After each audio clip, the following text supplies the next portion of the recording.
Olá, alunos! Chegamos em mais uma aula de Ética e Cidadania Organizacional e a gente vai continuar com um tema relacionado à liberdade.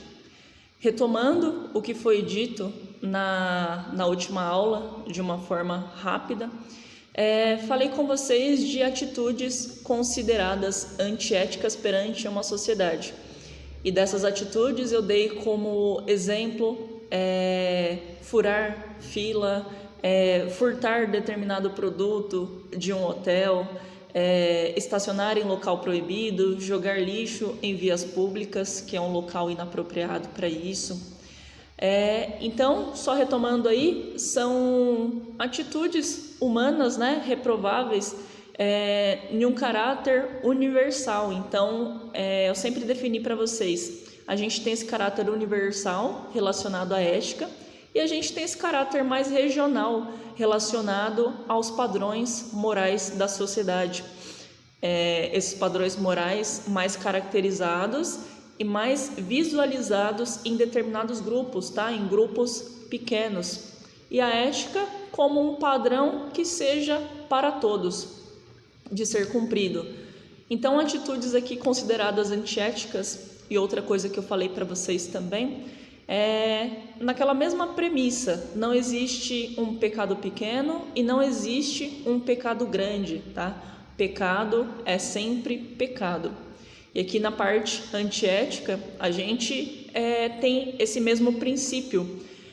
Não existe uma conduta antiética considerada pequena, não existe uma conduta antiética considerada grande. A conduta é antiética, então ela já demonstra uma reprovação social. Só é variável de acordo com a quantidade que foi realizado, mas a conduta antiética ela já foi realizada.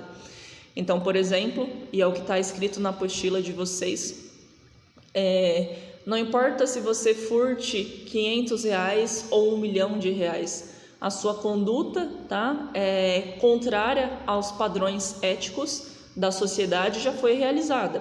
A diferença que ocorre com relação a isso é só determinantemente relacionado ao valor. Ou você furtou um valor de menor quantidade, ou você furtou um valor de maior quantidade. Embora, e as duas condutas sejam reprováveis na mesma quantidade, na mesma situação. Ingressei também com vocês no assunto relacionado à liberdade. Hoje eu vou repassar o texto, porque ele é curtinho, e a gente vai ingressar, a gente vai progredir, avançar na apostila, porque o próximo tema também é com relação à liberdade e o determinismo. E como questionamento para vocês, que eu gosto que vocês tenham esse pensamento crítico, é saber se a liberdade ela é absoluta ou se ela é relativa, Em determinados grupos também a gente consegue ver que um determinado grupo, ele pode ter mais liberdade do que outro. Por exemplo, os homens normalmente têm muito mais liberdades do que as mulheres. Eu passei para vocês uma determinada situação e coloquei o contraponto, Naquele vídeo, por exemplo, tinha a moça de biquíni e coloquei para vocês, e se fosse um homem de sunga, no caso, saindo da praia, será que ele seria tão reprovável e tão rechaçado perante a sociedade quanto essa mulher foi por outra determinada mulher? E isso inclui também a visão do homem. Por exemplo, naquela situação ali, a própria mulher ela se sentiu ofendida e os homens eles achavam aquela situação ali até que bonita, uma situação legal. Se fosse o contrário, talvez esse homem ele não teria sido agredido. Por exemplo, se fosse um homem que estivesse dançando de sunga dentro do carro, se fosse um homem que estivesse dançando de sunga e beijando a mulher dentro do carro, talvez não tivesse esse caráter de reprovabilidade tão grande e essa mídia tão grande quanto teve essa determinada mulher. Por ser uma situação, em tese, devido à liberdade corporal também, o homem ter essa liberdade a mais do que a mulher, ter essa liberdade de se mostrar mais do que a mulher. Normalmente, desde criança a gente já consegue observar isso. O homem, ele é ensinado para determinada coisa e a mulher para outra. Eles são ensinados em caminhos diferentes. Então, o homem, já desde pequeno, ele tem até, inclusive, uma liberdade sexual de ser falada. A mulher já não. A mulher, ela permanece ali com vergonha, permanece fechada. Então, ela tem um pensamento ali diferente e um ensinamento também de seus pais diferentes. Ou seja, o homem tem que ser o pegador e a mulher tem que ser a pessoa que é recatada, a pessoa fechada, né? É até estranho a gente falar dessa seguinte forma, porque se o homem tem que ser pegador, ele tem que ser namorador, com quem que ele vai namorar se a mulher tem que ser fechada, recatada? Entendeu? Então é um contraponto aí muito estranho de se pensar. Você tem que ser pegador, tá? Mas a mulher tem que ser fechada. Então automaticamente para o homem você tem que pegar quem, né? Você tem que namorar quem? Falando aí uma linguagem mais objetiva. E a mulher sempre fechada, né? A mulher, se ela tem determinada conduta, ela tem a sua moral ferida. Então, por exemplo, se o homem namora com uma quantidade de 5 mulheres, a mulher namora com uma quantidade de 5 homens, ela tem essa conduta, né? Essa visão da sociedade de uma maneira diferente. A mulher, ela é comparada a uma coisa ruim. O homem não. Para o homem está tudo bem. A sociedade, né, aceite que ele fique com quantas pessoas ele quiser. Já a mulher não. Ela tem que se guardar para o casamento. Então, espero que vocês tenham aí analisado o vídeo, tenham tirado a opinião de vocês também, tá?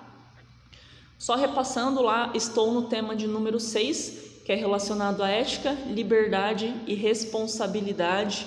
Introduzi o assunto, falei, eu fiz até a leitura aqui desse ponto. Só vou repassar porque o texto é curtinho, tá? Então vale a pena a gente ter essa noção, já que agora os assuntos serão os mesmos. Então, lá nesse primeiro parágrafo, está descrito da seguinte forma: a palavra responsabilidade, em seu sentido original, deriva do verbo latino respondere, que é de responder. Quando falamos que alguém é responsável ou tem responsabilidade sobre alguma coisa, significa que essa pessoa tem condições de pensar sobre os seus atos. Então, aqui a gente está falando dessa pessoa que tem discernimento para analisar os seus atos, para analisar as suas atitudes. Quando uma pessoa tem condições de pensar sobre seus atos, tanto os atos passados quanto os atos do presente, ela pode escolher a forma como agir no futuro. Sobre isso dizemos que a pessoa tem liberdade, mas os filósofos não chegam a um consenso a respeito da liberdade humana. Então, lembrando aqui, a gente está falando, tá, dessa pessoa que tem o discernimento de analisar passado, presente e saber como que ele vai agir, talvez num futuro que não seja aí muito distante. E dentro dessa discussão filosófica, há pensadores que discutem a liberdade humana em relação à presciência divina. Há pensadores que discutem a liberdade humana em relação às determinações biológicas e históricas. Então, esse fator que eu falei para vocês relacionados ao homem, à mulher, é um fator biológico, tá? Um fator que nasce com a gente, é um fator do ser humano. O homem, em tese, né, em regra, a gente, como sociedade, e talvez até as mulheres ficam mais fácil de observar isso, porque as mulheres normalmente são presas, tá? Os homens, como já nasceram, já cresceram assim com esse ensinamento, talvez ele não consiga reparar tanto, tá?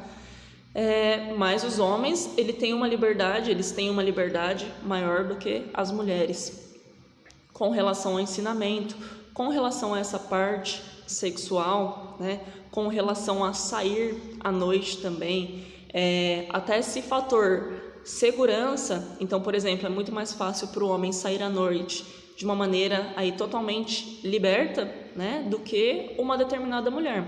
A mulher tem esse receio também, inclusive, da segurança. Normalmente, né, um pensamento meu eu sempre digo aí que o homem também tem que se proteger, né? O homem também tem essas questões de insegurança, de andar na rua, o homem tem receio de ser furtado, assaltado, né? Agredido de alguma determinada forma.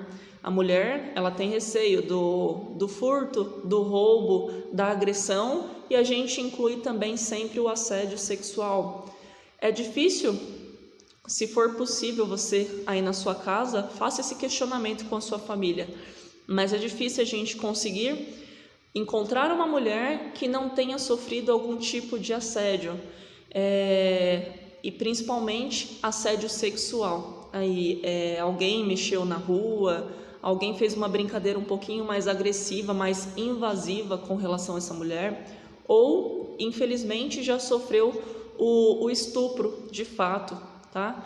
Que aí eu considero o tipo penal mais gravoso nessa situação. Aí houve a ocorrência de fato de uma agressão ao corpo da mulher, e essa agressão, pelo que os estudos indicam, essa agressão ela não consegue sair da mentalidade e não consegue sair de algumas determinadas ações das mulheres a partir daquele momento da agressão. Então a mulher foi ofendida, por exemplo, na sua infância, e ela leva isso consigo para o resto da vida, para os seus relacionamentos, para a criação, quanto aos filhos. Então, por exemplo, se ela sofreu esse tipo de agressão sexual, ela reflete isso no seu relacionamento com o marido. Pode ser que ela tenha alguns receios com relação a ele. Se for na criação dos seus filhos, ela se ela tiver uma filha menina, mulher, ela vai ter um cuidado dobrado. Talvez ela vai até cercear mais ainda a liberdade que essa filha dela pode ter, porque o receio é tão grande de que aquilo aconteça também com a sua filha, que ela acaba tirando a liberdade de sua própria filha para protegê-la, tá? Não é algo legal, mas a gente entende que é uma proteção com relação a isso. Então, por exemplo, ela pode falar, olha, não veste determinada roupa, tenta colocar outra roupa nessa situação, não vai sair à noite. Então, essa menina, essa adolescente, essa mulher vai ser muito mais presa do que uma outra amiga da mesma idade, por exemplo, cuja mãe não tenha sofrido essa agressão sexual tão forte, tá? Tão invasiva. Continuando aqui, há filósofos também que discutem a liberdade humana acima das determinações, e outros filósofos que analisam a relação entre a liberdade e o determinismo a partir do entendimento do ser humano como livre e determinado ao mesmo tempo. Então, essa parte aqui eu só repassei, já havia falado, já havia explicado para vocês, só para retomar.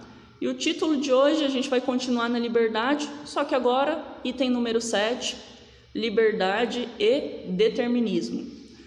Lá nesse parágrafo inicial que eu escrevi para vocês na apostila, está da seguinte forma: para Helvétius e outros deterministas, a liberdade seria uma espécie de ilusão, pois há um aspecto biológico do qual não se pode escapar e, sobretudo, um aspecto jurídico. Aí, agora, nessa consequência aí do texto, a gente vai ver o que ele diz. Então, tudo aquilo que eu havia passado para vocês com relação a essa ilusão de liberdade, ela é defendida aqui nessa parte nos filósofos deterministas, nessa situação. Então, por exemplo, para mim a liberdade ela é relativa. Eu, como cidadão, não consigo ter a liberdade plena. Além do meu fator biológico, ser mulher, ainda temos o fator jurídico-social também de convivência em sociedade, que é necessário, né, para que a gente tenha harmonia. Mas mesmo assim a gente não consegue ter plena liberdade para realizar tudo que a gente quer. Então, um exemplo simples aí, eu na minha casa eu não posso colocar o som no último volume, porque esse som vai incomodar, tá? E eu vou desrespeitar talvez uma outra pessoa, um vizinho. Talvez esse vizinho tenha criança pequena, talvez esse vizinho ele trabalhe toda a madrugada e ele precisa descansar durante o dia. Então, dentro da minha própria casa, eu não tenho essa liberdade. Imagine nas vias públicas, imagine na rua, se dentro da minha casa eu não consigo ter total liberdade para fazer o que eu quero, imagine nesse espaço público, muito menos, né? Vai diminuir a minha liberdade. Então, por isso que esses filósofos deterministas, eles consideram como uma ilusão de liberdade, uma falsa liberdade pregada. E diz da seguinte forma: os homens não são maus, mas submissos aos seus interesses. Portanto, não é da maldade dos homens que é preciso se queixar, mas da ignorância dos legisladores que sempre colocam o interesse particular em oposição ao geral. Até hoje, as mais belas máximas morais não conseguem traduzir nenhuma mudança nos costumes das nações. Qual é a causa? É que os vícios de um povo estão, se ouso falar, escondidos no fundo de suas legislações. Então, aqui o que ele quer indicar para a gente? Além dessa ilusão de caráter de liberdade, né, ele coloca aqui para a gente que esse padrão moral, normalmente, ele não é atualizado de acordo com a sociedade. Então, se você observar aqui, a gente entraria até no assunto preconceito, porque o padrão moral, ele não se atualiza, mas a sociedade, ela avança.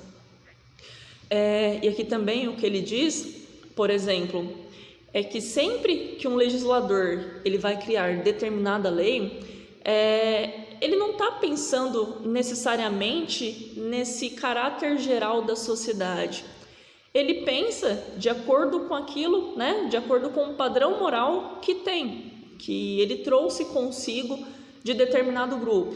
Então, por exemplo, ele veio de um grupo de evangélicos, que é o que tem se falado muito, né, nessa atual eleição, que a religião não deveria se misturar com a política. Então, se ele vem de um determinado grupo, no exemplo, grupo de evangélicos, ele vai ter um padrão, né? E a partir desse padrão moral, desse determinado grupo de evangélicos, ele vai começar a legislar. Mas aí, por exemplo, se existe uma pessoa que não tem religião, se existe uma pessoa que não acredita em Deus, se existe uma pessoa que segue uma doutrina diferente, então vai ter que se adequar a esse determinado padrão imposto pelo legislador. Então, assim, pelo que eu vejo e pelo texto, é muito importante que nessas relações, principalmente políticas, é necessário que a pessoa seja imparcial e é necessário que a pessoa realmente governe para todos, né? Não tenha essa ilusão também de governar para a sociedade, impondo os seus padrões, impondo aquilo que você acredita que seja a moral correta. Você, sendo evangélico, você vai ter que legislar para homossexual, você vai ter que legislar aí no caso para pessoa que não acredita em Deus, você vai ter que legislar para pessoa que tem um segmento, uma religião diferente, para pessoa que seja da Umbanda, do Candomblé, né? Então você tem que realmente ter esse caráter social e não uma falsa, né, um falso caráter social e legislar somente de acordo com os seus padrões, correto? E aqui vamos analisar o que ele diz, o número 1 aqui. Ele diz que os homens buscam seus interesses, mas isso não significa que eles sejam maus. Então aqui eu coloquei como exemplo para vocês. Esse legislador, ele está buscando um interesse, né? Ele veio de um determinado grupo e ele acredita que aquilo é verdade. Não que ele seja mau, né? Mas aquele talvez tenha sido o ensinamento dele e ele ficou com a cabeça fechada, né? Para as outras determinadas coisas. Não quer dizer que ele seja uma pessoa má, uma pessoa ruim. Só quer dizer que ele está colocando, né? Exteriorizando aquilo que ele acredita ser o padrão moral correto para uma determinada sociedade. O item 2, né, que é um resuminho do que esses deterministas eles acreditam ser, e principalmente com relação a esse ponto de liberdade. Número 2, para limitar os interesses humanos particulares, ou seja, aqueles que beneficiam apenas um grupo pequeno ou muito restrito, é preciso haver leis que prefiram os interesses gerais. 3. Se isso não acontece, não haverá uma mudança nos costumes, pois as leis continuarão a permitir que os erros aconteçam. Helvétius fala de vício. Vício está relacionado a um determinado erro, tá? Que também é uma noção importante para o estudo da ética.